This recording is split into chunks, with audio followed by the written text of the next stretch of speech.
Pabing, ang ginagawa mo? Ano yun, Pabing? Matcha.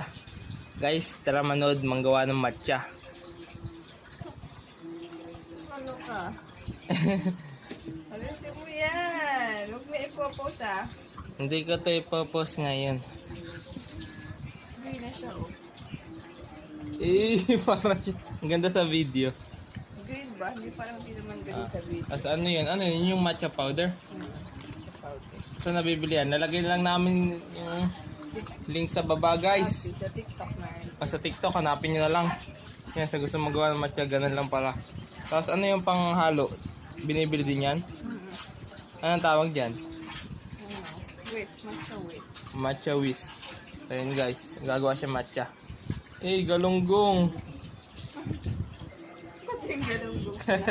Lakas tama. So yun, ano kasunod nilalagay? Hindi ko kita. Yeah. Milk. Hindi ko pala shinik. Kailangan ng shake kasi may latak. Kahit ano bang fresh milk pwede dyan.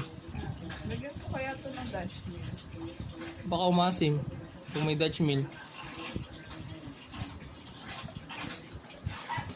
Tapos, may takal ba yung gatas niyan?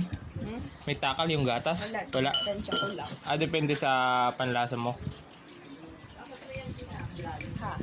Wala, mali mo may gusto maggawa ng matcha. Hindi nga ako Mga mahilig sa matcha. lagyan ko ng Dutch milk.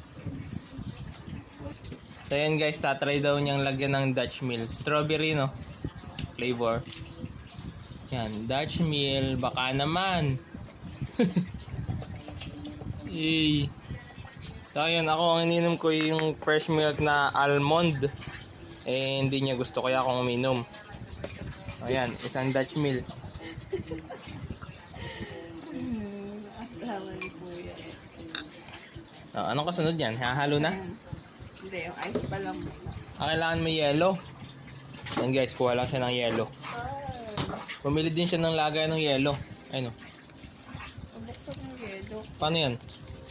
Ganun lang. Ito twist lang. Ba't parang rubber yan? Rubber? Mas madaling makuha kaysa doon sa nasa rep, ano?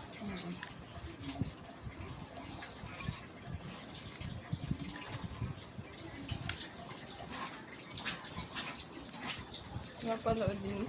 Pwede ako. So yun guys, ayan. Ice cubes. Hindi ka na dadayo sa labas. Dito na lang sa bahay, pwede naman.